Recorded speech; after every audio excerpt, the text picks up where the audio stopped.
Gloire à Dieu. Vous m'entendez bien? Ok. Je vous salue dans le beau et précieux nom de notre Seigneur et Sauveur Jésus. Et c'est toujours une joie pour moi de me tenir là devant vous pour apporter la pensée que le Seigneur a mis dans mon cœur. Et je prie ce matin que vraiment tu puisses être attentif et que tu te laisses instruire par le Saint-Esprit parce que Dieu a certainement préparé quelque chose pour toi ce matin. Et je voudrais vraiment introduire ce message en racontant une histoire qui se trouve dans la parole de Dieu. Est-ce que vous aimez entendre les histoires? Alors, je pense que vous connaissez cette histoire qui se trouve dans Marc. Ce n'est pas le passage du jour, mais je voudrais m'appuyer un peu sur cette histoire pour aller un peu plus loin. Dans Marc 10, 17, à partir du verset 17, il y a une histoire qui est racontée là-bas, une vraie histoire qui s'est passée lorsque le Seigneur Jésus était sur terre. Et il s'agit de l'histoire de l'homme riche, que vous avez certainement déjà entendu. Mais si vous ne l'avez pas entendu, je vais essayer de le raconter rapidement pour que vous puissiez savoir de quoi on parle. Et effectivement, quand Jésus était, n'est-ce pas, sur la terre, il y a un jeune homme riche qui a accouru vers lui alors que Jésus était là avec ses disciples et il avait une question à poser au Seigneur. Et cette question, c'était de savoir comment il pouvait hériter de la vie éternelle. Comment il pouvait hériter de la vie éternelle. Et Jésus va, dans la conversation qu'il va avoir avec lui poser un certain nombre de questions. Il va lui demander, est-ce que tu observes les commandements? Est-ce que tu connais les commandements? Jésus va citer un certain nombre de commandements et le jeune homme riche va dire, oui, j'observe ces choses-là depuis ma jeunesse. J'observe ces choses depuis ma jeunesse. Et Jésus va vraiment le regarder, il va l'aimer parce que ce jeune homme-là il observait, n'est-ce pas, la loi. Mais Jésus va lui dire qu'il lui manque une chose. Il lui manque une chose. Ce jeune homme était riche et Jésus va lui proposer d'aller vendre tous ses biens, toutes ses richesses et de les donner aux pauvres et de venir et de suivre Jésus. N'est-ce pas? À cette question, la Bible dit que ce jeune homme s'est affligé. Il était devenu tout triste. Pourquoi? Parce qu'il avait de grands biens. Parce qu'il avait de grands biens. Et il s'en est allé. Il n'a pas poursuivi cette conversation avec le Seigneur. Il ne lui a pas laissé la possibilité de lui dire comment il fallait faire pour avoir la vie éternelle. Et Jésus va dire à ses disciples qu'il est difficile, n'est-ce pas, à ceux qui ont des richesses de rentrer dans le royaume de Dieu. Et les disciples étaient un peu perplexes, ils se posaient des questions parce qu'on ne comprend pas pourquoi les riches seront mis de côté et que les autres vont pouvoir entrer au ciel. Mais Jésus va préciser sa pensée. Il va dire que, en fait, ce jeune homme-là, au lieu de se confier en lui, il se confie dans ses richesses. C'est pour ça qu'il n'avait pas la possibilité, il n'avait pas cette vision, ce raisonnement de pouvoir dire que même s'il perdait ses richesses, et comme on l'a chanté ce matin, Jésus-Christ nous suffit. Même s'il perdait ses richesses, s'il se confie au Seigneur, le Seigneur pourra lui donner tout ce dont il a besoin, infiniment au-delà de ce qu'il peut penser. Et ce matin, en introduction, je voudrais aussi te poser cette question. Est-ce qu'il ne te manque pas une chose? Est-ce qu'il ne te manque pas une chose ce matin? Je ne sais pas quelle est la chose. Il se peut que ce soit des ressources que le Seigneur a mis à ta disposition, mais tu es tellement attaché à cela, tu as tellement mis ta confiance dans ces choses-là que tu penses que tu maîtrises tout et que tu n'as pas besoin du Seigneur. Tu penses que tu maîtrises tout et que tu n'as pas besoin du Seigneur, alors que le Seigneur a besoin que tu puisses te confier en lui. Le Seigneur a besoin que tu puisses te confier en lui de tout ton cœur et ne pas t'accrocher à ce qu'il a mis à ta disposition. Et ce matin, je pense que si ce jeune homme-là avait vraiment eu accès, avait considéré les conseils que Salomon nous donne dans Proverbe 3, versets 5 à 6, peut-être qu'il aurait peut-être réagi autrement. Et c'est vraiment le passage du jour, le passage que le Seigneur a mis dans mon cœur, que je voudrais partager avec vous ce matin. Il se trouve dans Proverbe 3, versets 5 à 6. Proverbe 3, versets 5 à 6, vous connaissez certainement ce proverbe célèbre qui se trouve dans la Bible, où la parole de Dieu nous dit « Confie-toi en l'Éternel de tout ton cœur et ne t'appuie pas sur ta sagesse. Reconnais-le dans toutes tes voies et il aplanira tes sentiers. » Amen. Alors, le titre que je vous propose ce matin pour notre méditation, c'est « Tes ressources te trompent ». Tes ressources te trompent. Parce que le Seigneur a mis à ta disposition, comme il était le cas pour ce jeune homme riche, beaucoup de moyens. Et à cause de cela, il s'est laissé tromper par ses ressources. Il n'a pas considéré le donateur, mais il a plutôt considéré, il s'est confié aux dons que le Seigneur a mis à sa disposition. Est-ce que ce n'est pas le cas peut-être pour toi aussi ce matin? Je ne sais pas sur quoi tu comptes. Je ne sais pas sur quoi tu te confies. Mais je voudrais, à travers ce passage que nous allons approfondir, vraiment t'amener à ne plus te laisser tromper par les ressources que le Seigneur a mis à ta disposition. Alors, pour ce jeune homme, c'était des grandes richesses, comme on l'a dit. Mais qu'est-ce qui t'empêche de te confier entièrement au Seigneur? Est-ce ton raisonnement? Est-ce ton intelligence? Est-ce ta position? Est-ce tes relations? Parce que tu penses que tu as beaucoup de relations, tu te dis que tu n'as pas besoin du Seigneur. Parce que tu penses que tu maîtrises tout. Parce que tu penses que se confier au Seigneur, c'est rentrer dans une zone d'incertitude. Parce que tu ne veux pas t'attendre à lui. Cela te trompe. Cela t'empêche de vraiment vivre et de rentrer pleinement dans ce que le Seigneur veut te donner. Et c'est ce que je voudrais vraiment examiner avec vous. Dans ce proverbe-là, Salomon a donné un certain nombre d'éléments dont nous pouvons nous baser pour pouvoir vraiment nous confier entièrement et vraiment nous attendre au Seigneur. Donc, comptez uniquement sur le Seigneur, comme on l'a chanté, Christ nous suffit. Christ nous suffit. Il n'y a pas quelqu'un d'autre qui peut nous apporter. Il n'y a pas une chose, des choses qui peuvent nous apporter plus que ce que le Seigneur nous a donné. Et que donc, si on est conscient de cela, je pense aussi qu'il faut, en termes d'objectifs, vivre dans une vie de sanctification. Parce qu'en réalité, lorsqu'on ne vit pas dans la sanctification, on ne peut pas vraiment réaliser tous les bienfaits que le Seigneur a fait pour nous. Parce qu'on se posera des questions. Sinon, on se demandera, est-ce que ce n'est pas le fruit du hasard? Est-ce que là, c'est ce que le Seigneur a vraiment réellement fait? Parce qu'on sait que sa vie n'est pas en règle avec le Seigneur.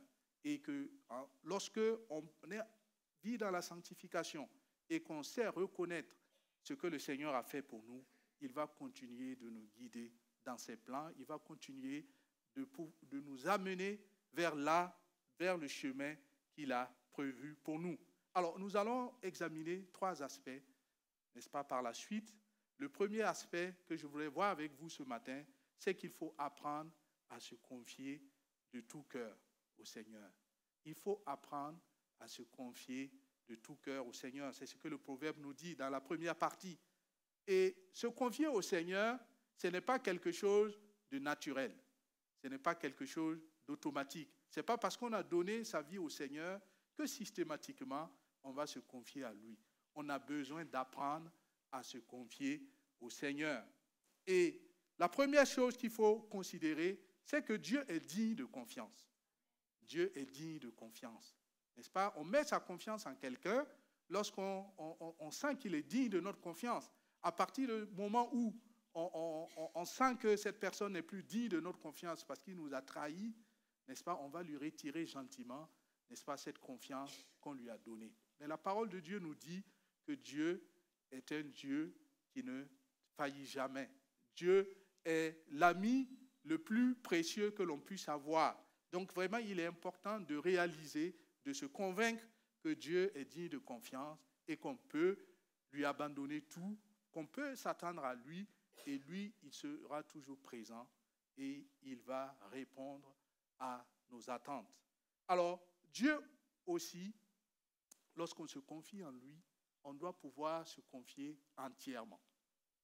On ne peut pas avoir un pied avec le Seigneur et un pied dehors. Il faut qu'on se confie entièrement au Seigneur. Sinon, comment nous allons pouvoir distinguer, comment nous allons pouvoir discerner si nous nous confions dans une relation et pendant ce temps, nous nous confions, n'est-ce pas, à Dieu dans la prière? Comment nous allons faire la part des choses lorsque ce que nous attendons va se réaliser? Donc Dieu a besoin que nous puissions nous confier à lui entièrement. C'est pour cela que la parole que nous avons lue, il parle du cœur. On ne se confie pas en Dieu selon l'intelligence, parce que notre intelligence va nous tromper. Parce que notre sagesse, notre façon de voir, notre culture, notre façon de raisonner va nous tromper. Mais lorsqu'on se confie en Dieu avec son cœur, cela veut dire qu'on va se confier en lui entièrement. On va se confier en lui parce qu'on l'aime, parce qu'on sait que le Seigneur aussi nous aime et que dans tous les cas, le Seigneur, il nous fera du bien. Donc, on doit apprendre à se confier entièrement au Seigneur. Alors, se confier, c'est raconter des choses, n'est-ce pas? Dans le mot, se confier aussi veut dire qu'il faut parler, il faut dire. Et on a besoin de dire au Seigneur, dans la prière, ce dont on attend de lui. C'est une manière de se confier. Okay? On peut appeler des amis, on peut appeler le pasteur, mais aussi on peut se confier au Seigneur dans la prière.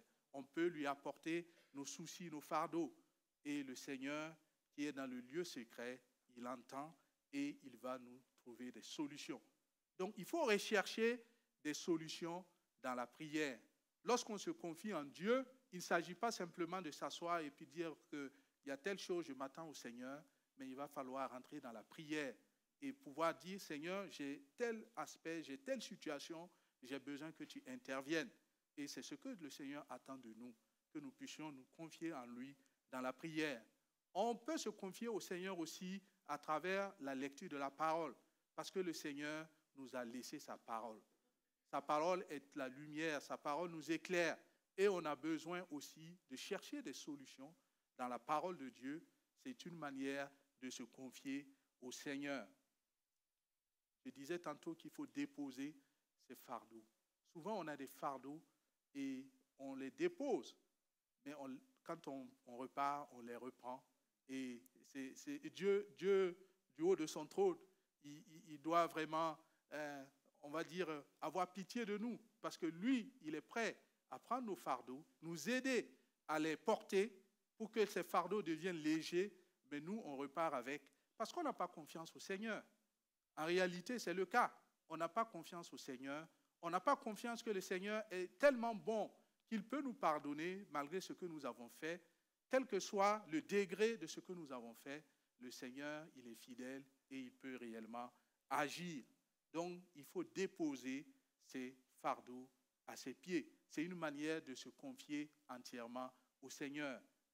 Déposer ses fardeaux aux pieds du trône. Et lorsque on a un ami, on a quelqu'un d'intime, n'est-ce pas, on va pouvoir lui confier, on va pouvoir vraiment partager avec lui ce qu'on a, ce dont on souffre. Et le Seigneur, il ne sommeille ni ne dort, et il peut nous entendre, il peut nous écouter. Nous pouvons nous décharger sur lui à tout moment et passer du temps dans la présence du Seigneur. Comment pouvons-nous développer notre relation avec le Seigneur si nous ne passons pas du temps avec lui et nous passons du temps dans autre chose? Petit à petit, ce sont ces autres choses-là qui vont nous déterminer et qui vont, n'est-ce pas, nous amener à rentrer vraiment dans des choses qui ne glorifient pas le nom du Seigneur. Et quelque chose de très important, lorsqu'on se confie au Seigneur, c'est qu'il faut savoir patienter. Il faut savoir patienter. Attendre. C'est l'une des raisons d'ailleurs qui fait que certaines personnes ne veulent pas se confier au Seigneur parce qu'ils savent comment le Seigneur fonctionne. Et eux, ils sont pressés et ils ont besoin de maîtriser, ils ont besoin de faire les choses. Donc, lorsqu'ils ont la capacité, lorsqu'ils ont les ressources pour faire, ils ne consultent plus le Seigneur, ils vont directement, ils se consolent en se disant, c'est Dieu qui m'a donné les ressources, donc je le fais. J'ai la possibilité de le faire, donc je le fais. Mais peut-être que le Seigneur veut nous conduire dans autre chose. Peut-être que le Seigneur veut nous donner une autre direction. Donc il faut que nous apprenions à patienter. Il faut que nous soyons patients. Et même lorsque nous sommes dans l'épreuve, il faut que nous soyons patients pour ne pas chercher des raccourcis pour pouvoir nous en sortir rapidement. Parce que certainement, le Seigneur a quelque chose à nous apprendre. Et la saison, n'est-ce pas, d'attente n'est pas une saison de perte. La saison dans laquelle tu attends le Seigneur, je ne sais pas pourquoi, peut-être pour ton mariage, peut-être pour ton travail, et le Seigneur tarde. Ça ne veut pas dire que tu es en train de perdre du temps. Si tu te confies réellement au Seigneur, si tu vis une vie de sanctification, si tu n'as rien à te reprocher, il faut savoir alors que tu es sur le chemin et que le Seigneur a prévu quelque chose pour toi. Il te suffit simplement de patienter. Amen. Alors, dans le fait d'apprendre à se confier au Seigneur de tout son cœur, il faut aussi considérer les conseils, les hommes et les femmes de Dieu que Dieu a mis autour de toi. Dieu peut passer par eux pour te conseiller, pour vraiment t'apporter, n'est-ce pas, des directives, des directions. Mais pour cela, il faut avoir l'humilité nécessaire de savoir que si Dieu nous a mis ensemble et qu'on est dans l'Église, ça veut dire qu'une autre personne peut être la solution que Dieu va utiliser pour pouvoir nous aider. Et c'est pour cela aussi qu'il faut vraiment demander de l'aide. Il faut demander de l'aide. Lorsque nous sommes confrontés, lorsque nous ne nous en sortons pas, il y a beaucoup de dispositifs qui existent pour pouvoir se confier. Et le Seigneur, qui voit, il va pouvoir nous parler, il va pouvoir nous diriger, il va pouvoir nous conduire. Et pour cela, il faut que nous apprenions à pouvoir considérer les conseils. Et apprendre à se confier au Seigneur, c'est souvent aussi espérer là où il n'y a plus d'espérance. Parce que souvent, lorsqu'on fait l'analyse de la situation, on se dit, là, il n'y a plus, ce n'est pas possible. Okay? Dans notre façon d'envisager les choses, on ne voit plus de solution qui puisse se pointer. Et donc là, le Seigneur nous demande que malgré tout cela, il faut espérer contre toute espérance. Il faut espérer contre toute espérance parce qu'on a confiance au Seigneur, parce qu'on sait que le Seigneur aura toujours le dernier mot, parce qu'on sait que le Seigneur nous veut du bien. Il faut espérer contre toute espérance. Ce que je voudrais dire sur ce point avant de passer au second point, c'est qu'il faut vraiment accepter les réponses de Dieu. Accepter les réponses de Dieu n'est pas toujours chose facile. Parce que lorsqu'on s'approche du Seigneur, lorsqu'on se confie à lui par rapport à une situation donnée, souvent on a déjà la solution. Mais on n'a pas les moyens pour y arriver. Donc on s'attend à ce que le Seigneur puisse nous exaucer dans la direction dans laquelle nous avons en tête et par laquelle nous nous sommes approchés de lui. Mais le Seigneur connaît toutes choses. Le Seigneur connaît toutes choses. Le Seigneur a des millions de coups d'avance sur nous. Et pour cela, le Seigneur, parce qu'on se confie en lui, on doit être sûr qu'il va nous apporter la meilleure réponse. Et que si le Seigneur nous apportait une réponse, même qui ne convient pas à la réponse dont on s'attend, on doit se réjouir parce qu'on sait que le Seigneur est en train de nous conduire dans la bonne direction et que c'est la meilleure des décisions qui puisse nous arriver. Amen. Alors, si vous regardez bien ce verset, il y a deux parties qui sont assez complémentaires.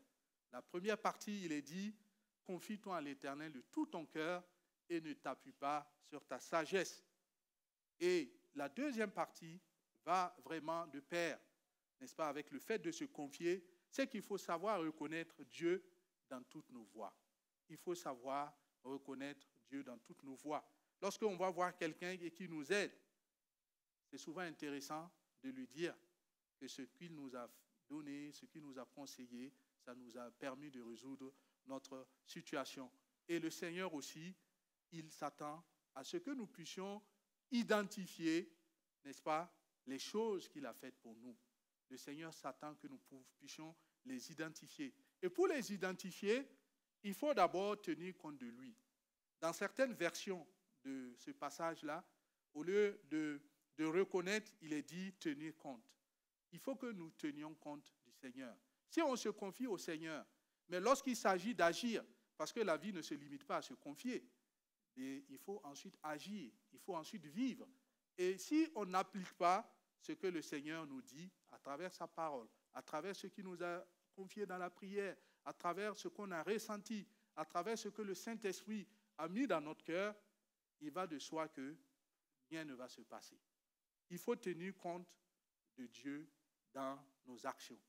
Il faut tenir compte de Dieu dans nos actions.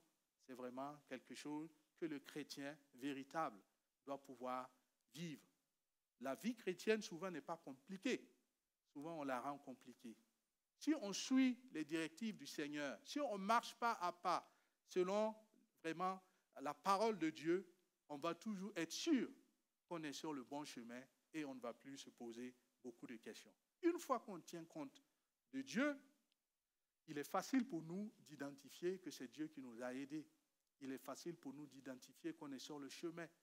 Parce que si on a une situation et qu'on n'a pas prié, par exemple, pour ça, et qu'on a réussi par ces bricolages à trouver une solution, intellectuellement parlant, il est difficile pour nous, si on est honnête envers nous-mêmes, de rendre gloire à Dieu. On se dit, mais c'est de la chance. Quelque chose s'est passé, c'est le hasard, ou bien c'est parce que j'ai des relations, c'est parce que j'ai ci, c'est parce que j'ai ça. Mais si on compte sur le Seigneur, si le Seigneur nous suffit, même si on sait que c'est telle personne qui va nous apporter la solution, on doit prier avant de voir la personne et puis demander à Dieu que sa volonté soit faite. Si la solution doit passer par cette personne-là, qu'elle passe par cette personne. Ce n'est pas la même chose que d'aller voir la personne en direct. Parce qu'en ce moment, le diable qui est au courant de ce qui se passe aussi, il va nous dire, mais tu penses que c'est Dieu qui t'a aidé? Non, mais c'est parce que tu as des relations. Donc tu ne peux pas rendre gloire à Dieu. Donc il faut vraiment tenir compte de Dieu pour pouvoir identifier ce que le Seigneur est en train de faire dans notre vie. Il faut aussi s'appuyer sur lui. S'appuyer sur lui. Et dans la parole de Dieu, il est dit, ceux-ci s'appuient sur leurs chars, ceux-là s'appuient sur leurs chevaux, mais nous invoquons le nom du Seigneur. Nous invoquons le nom du Seigneur parce que c'est là où nos armes se trouvent. Parce que ce n'est pas par la force, mais c'est par l'Esprit de Dieu que nous allons pouvoir y arriver. Donc, il est important de pouvoir s'appuyer sur le Seigneur parce qu'on est des enfants de Dieu. Si je vis, ce n'est plus moi qui vis, mais c'est Christ qui vit en moi. Si Christ vit en moi, je dois pouvoir m'appuyer sur lui. Le Seigneur Jésus lui-même dira, ma nourriture, c'est de faire la volonté de celui qui m'a envoyé et d'accomplir son œuvre. Ça veut dire que Jésus lui-même, il s'appuyait sur le Père, il s'appuyait sur Dieu. Il le considérait. Il le considérait. Considérer Dieu, c'est vraiment quelque chose d'important. Parce qu'on peut être chrétien et ne pas considérer dans certains aspects ce que le Seigneur nous dit. Parce qu'on n'est pas convaincu. Parce qu'on se dit, mais c'est trop dur, Seigneur, ce que tu me demandes là. Ce n'est pas possible. Ok? On se dit peut-être que le Seigneur devrait comprendre. Il devrait comprendre que les temps ont changé, que la situation a changé, que la vie est difficile, que je dois pouvoir faire quelques compromis. Sinon, ça va être difficile. Souvent, ce n'est pas ce qu'on se dit. On se dit que le Seigneur va comprendre. Et où est la considération qu'on doit au Seigneur? Parce que là, on est en train de raisonner par notre sagesse, par notre intelligence. Et le Seigneur lui dit, considère-moi dans toutes tes voies. Tu dois apprendre à considérer le Seigneur. Considérer ce que le Seigneur a dit. Ne pas vraiment faire des compromis avec la parole de Dieu. Qu'est-ce qui t'empêche de régler ta situation? Qu'est-ce qui t'empêche de régler ta situation? C'est ce que tu dois te dire. Qu'est-ce qui t'empêche de rester dans ce confort alors que tu sais pertinemment que ce n'est pas la volonté de Dieu? C'est ce qu'on appelle l'iniquité. Et rappelez-vous de ce que le Seigneur a dit, n'est-ce pas? Il va dire, mais vous avez fait de belles choses, tu étais à l'église tous les jours, c'est toi qui faisais tout. Tout reposait sur toi. Mais je ne te connais pas, arrière de moi, parce que tu commets l'iniquité. parce que tu es dans des choses, tu sais que ce n'est pas bon, mais tu continues de faire. Ça, c'est un manque de considération que tu as de la part du Seigneur. Quand quelqu'un ne sait pas, accord, circonstances atténuantes. Mais si quelqu'un sait pertinemment que ce qu'il fait n'est pas la gloire de Dieu, que ce qu'il fait, ce n'est pas ce que le Seigneur attend de lui, mais qu'il persiste dedans, la parole de Dieu nous dit, ne vous y trompez pas, on ne se moque pas de Dieu. Ce qu'un homme aura semé, il le moissonnera aussi. Souvent, on pense que Dieu est tellement bon qu'il va faire l'impasse, qu'il va cacher, qu'il va accepter certaines compromissions. Mais Dieu ne fonctionne pas comme ça. Dieu est saint et il faut que nous nous sanctifions, il faut que nous allions vers la sainteté. Alors, dernier élément que je voulais aborder sur ce plan-là, c'est qu'il faut savoir repousser et reconnaître aussi les mensonges du diable. Parce que souvent, on a plusieurs voix autour de nous et le diable aussi, c'est notre adversaire. Nous ne devons pas oublier cela. Et le diable, il va tout le temps chercher à nous culpabiliser, il va chercher à nous tirer vers le bas, il va chercher à nous induire en erreur. Même avec le Seigneur Jésus, le diable, il a essayé. Il a tenté.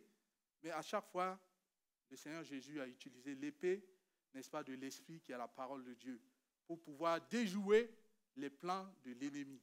Donc, il faut que nous puissions repousser, il faut que nous puissions reconnaître que là, c'est le diable qui est en train de nous conduire. Si vraiment quelqu'un nous a offensés, par exemple, et qu'au fond de nous, on se dit qu'il faut qu'on le pardonne, mais d'un autre côté, le diable il va nous dire, mais tu vois ce qu'il t'a fait? Ce n'est pas possible. Tu ne peux pas le pardonner, il ne peut pas s'en tirer comme ça. Mais il faut savoir reconnaître que ça, ce n'est pas écrit dans la Bible. La Bible n'a pas dit que si quelqu'un t'a fait quelque chose, parce que c'est tellement grave, tu ne dois pas le pardonner. Donc, il faut sortir de ce raisonnement, comme il est dit, confie-toi en l'Éternel de tout ton cœur, ne pas t'appuyer sur la sagesse, ne pas t'appuyer sur ce que le monde veut. Le monde dira, ben, c'est à lui de se repentir. Mais le Seigneur dit qu'il faut même aller plus loin. Tu peux aller plus loin jusqu'à aimer même ton ennemi. Mais ce n'est pas quelque chose qui est naturel. C'est quelque chose dont on doit apprendre, qu'on doit se confier pour dire au Seigneur, là, je ne peux pas. Là, j'ai mes limites. J'ai besoin de toi pour passer à l'étape suivante. Donc, il faut vraiment reconnaître les assauts de l'ennemi pour les mettre en échec avec la parole de Dieu, avec le fait d'avoir confiance au Seigneur et de savoir que le Seigneur sera toujours là pour nous.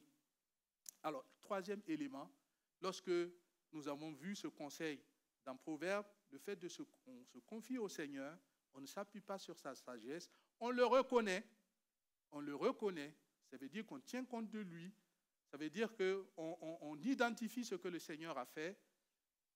Après, le Seigneur nous dit qu'il aplanit nos sentiers.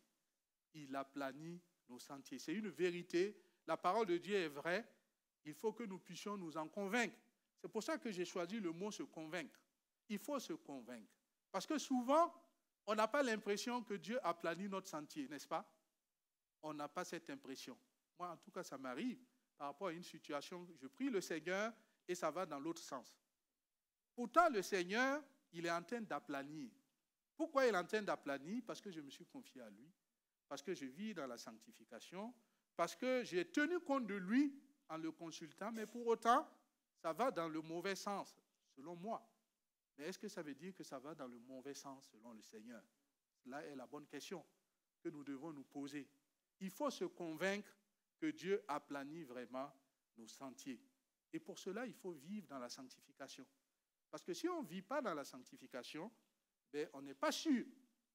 On n'est pas sûr. Parce qu'on n'est pas en règle avec Dieu. Donc, comment pouvons-nous nous convaincre que dans la situation où nous nous trouvons, c'est là où le Seigneur nous veut? N'est-ce pas? On ne peut pas, n'est-ce pas, se confier au Seigneur, s'attendre à lui sans vivre une vie de sanctification.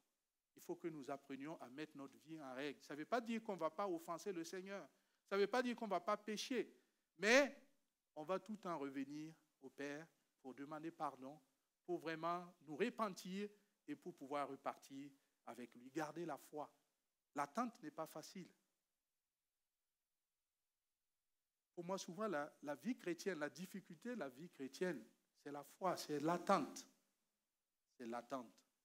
Il faut attendre le Seigneur. Et c'est la foi qui nous permettra d'attendre l'intervention du Seigneur. C'est la foi qui nous permettra d'attendre l'intervention du Seigneur. Et laisser le Seigneur vraiment diriger nos pas, c'est vraiment quelque chose d'important parce qu'on a confiance en lui, on sait que c'est lui qui aplani notre sentier, quel que soit le chemin que nous prenons. Si nous sommes dans le Seigneur, il faut savoir que le Seigneur est avec nous. C'est une question de foi. Même si on ne voit pas, le Seigneur est là et il est avec nous et on doit se convaincre de cela. Et une des problématiques aussi de la vie chrétienne, c'est la volonté de Dieu. Beaucoup de gens, même moi y compris, il y a des moments où on cherche, on se dit quelle est la volonté de Dieu pour moi par rapport à cette situation. On jeûne, on prie, etc. Oui, tout ça c'est bon, tout ça c'est bien. Mais à partir du moment où on est vraiment dans le Seigneur, qu'on vit une vie de sanctification, ben on peut être sûr que même si on n'est pas encore arrivé là où le Seigneur nous a promis, en attendant, on est dans la volonté du Seigneur. Parce qu'on a tout fait pour ça. Parce que le Seigneur nous conduit pas à pas et il aplani nos sentiers. Convainquons-nous que le Seigneur aplani nos sentiers. Alors, le Seigneur aplani nos sentiers n'est pas une garantie de prospérité. Là, on n'est pas dans l'évangile de prospérité. Pour dire que le Seigneur aplani nos sentiers, ça veut dire que tout ce qu'on va demander au Seigneur, il nous donne. Parce qu'on a fait, on s'est confié en lui, parce qu'on a tenu compte de lui, automatiquement, les choses vont aller dans notre sens. Non, les choses peuvent ne pas aller dans notre sens, mais c'est quand même une façon d'aplanir notre sentier. N'est-ce pas? C'est une façon d'aplanir notre sentier. La parole de dit que toute chose concourt au bien de ceux qui aiment Dieu. Toute chose, ça veut dire les bons comme les mauvais. Même si quelque chose de mauvais t'arrive, si tu crois au Seigneur, si tu t'abandonnes à lui, si tu te confies en lui, tu peux être sûr que cela va concourir à ton bien. À partir de ce moment, tu te réjouiras toujours dans le Seigneur. C'est ce que l'apôtre dit, je me réjouis, réjouissez-vous toujours dans le Seigneur. Parce que le Seigneur me suffit. Parce que je sais que le Seigneur a le dernier mot. Parce que je sais que le Seigneur me guide. Que même si c'est compliqué, le Seigneur me guide. Et j'aime beaucoup l'histoire sur les compagnons de Daniel qui ont dit, même si Dieu ne nous délivrait pas, même si Dieu ne nous... Imaginez la foi qu'ils avaient. Ok, souvent, nous, on suit le Seigneur parce qu'il n'a pas fait X, Y pour nous, on abandonne. Et ils ont dit, ils étaient la fournaise. Ceux qui se sont approchés même pour les jeter dans la fournaise sont morts. Mais ils ont dit, même si Dieu ne nous délivrait pas, parce qu'on a confiance en lui, ben, on ne va pas adorer. On va adorer que lui seul. Que Dieu nous donne d'avoir une telle foi, que Dieu nous donne vraiment de vivre dans cette vie où le Seigneur, on est sûr qu'il aplanit nos sentiers. Et le temps passe et je vais vraiment aller vers la conclusion, de dire que si vous regardez ce passage, on a regardé 3 points. Et ces 3 points-là, c'est cyclique. Si on se confie au Seigneur et qu'à partir de là, on reconnaît, on tient compte de lui dans tout ce que l'on fait, ben, on peut être convaincu que c'est Dieu qui aplanit et que Dieu va vraiment nous conduire sur le droit chemin. Nous pouvons être sûrs de cela. Et vraiment, ce matin, je voudrais t'inviter à regarder ces 3 aspects-là. Est-ce que tu te confies réellement au Seigneur? Est-ce que tu te confies entièrement au Seigneur? Est-ce que tu te confies de tout cœur au Seigneur? Là est la question. Est-ce que tu tiens compte de lui dans toutes tes voies? Est-ce que tu tiens compte de lui dans toutes tes voies? Et à partir de ce moment, est-ce que tu te convaincs que c'est Dieu qui aplanit tes sentiers? Dieu aplanit tes sentiers. Tu peux en être convaincu. Même si le vent semble ne pas être dans la direction dans laquelle tu t'attends, tu peux en être sûr que Dieu aplanit tes sentiers. Beaucoup beaucoup de choses, beaucoup d'histoires existent dans la Bible. Dieu ne les a pas mis là pour rien. Joseph, regardez l'histoire de Joseph. Alors que le Seigneur lui avait dit que ses frères, ses parents vont se prosterner devant lui, il se trouve que celui-là a été vendu, il n'était même plus dans la famille. Mais est-ce que les choses ne se sont pas passées? Est-ce que les choses ne se sont pas passées? Donc tout ça, on lit, mais quand il s'agit de nous, on veut tout de suite et maintenant que le Seigneur aille dans notre direction. Alors que le Seigneur, les voies de Dieu ne sont pas nos voies. Et donc, quand on lui fait confiance, on sait que Dieu est au contrôle. Le problème, c'est quand nous voulons contrôler, nous voulons maîtriser la situation. Et donc, à partir de là, on va pouvoir, peut-être parce que ça met du temps, on va aller chercher nos solutions à nous. Et Dieu n'est pas avec nous dans ce cas. Si je prends une illustration, par exemple, si je me confie au Seigneur et que quelqu'un m'a offensé, il m'a fait du mal, je vais le confier au Seigneur et le Seigneur va me dire de le pardonner, n'est-ce pas? Donc je vais tenir compte de ce que le Seigneur a dit, je vais le pardonner. Mais il se peut que c'est cette personne-là que Dieu voulait utiliser pour aplanir mon sentier, n'est-ce pas? Mais comme je refuse de pardonner, donc de rentrer en relation avec lui, je reste au premier niveau. Donc tout le temps, je prie, je jeûne une semaine, je crie avec le Seigneur, et le Seigneur dit oui, je t'entends, mais est-ce que tu tiens compte de moi?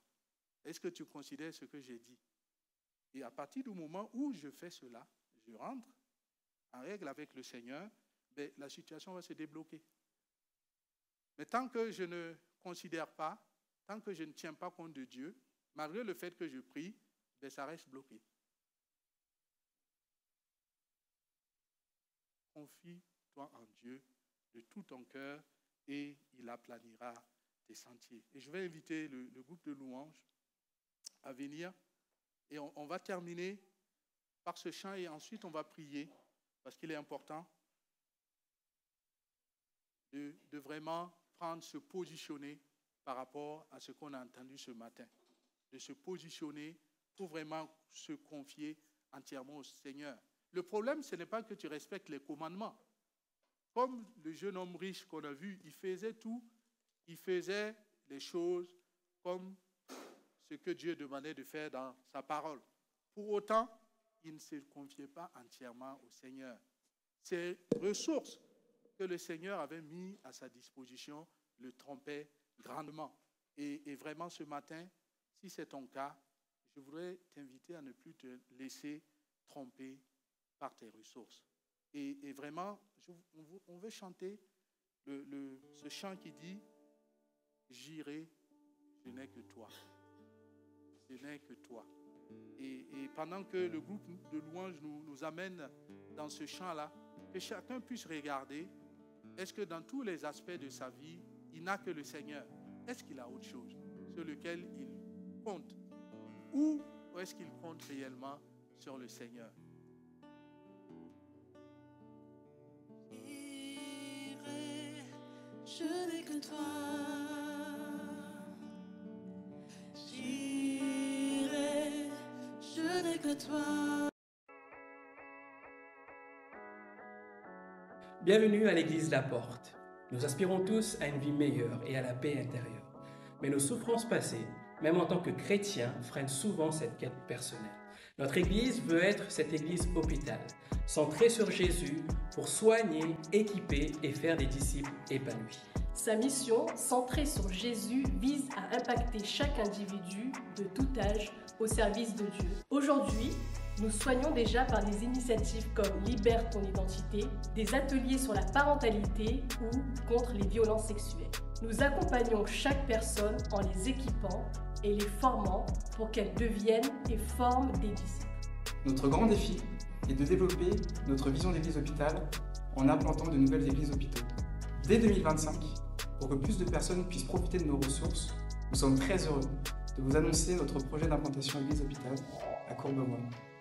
Pour réaliser cette vision de soigner, équiper et envoyer, nous avons besoin de vous. Devenez l'un de nos 200 partenaires en vous engageant à donner 35 € ou plus par mois pour soutenir cette vision. Ensemble, soignons des vies. Jésus agit encore. J'ai été équipé. J'ai été restauré. J'ai été renouvelé. J'ai été transformé. Nous sommes heureux de pouvoir être partenaires de l'Église La Porte. Je suis un partenaire et un fier partenaire de l'Église La Porte. Je suis partenaire de l'Église La Porte. Jésus agit encore. Jésus agit encore. Jésus agit encore. On veut vous le dire que Jésus agit encore et que le Seigneur veut agir de manière extraordinaire dans les cœurs et dans les vies.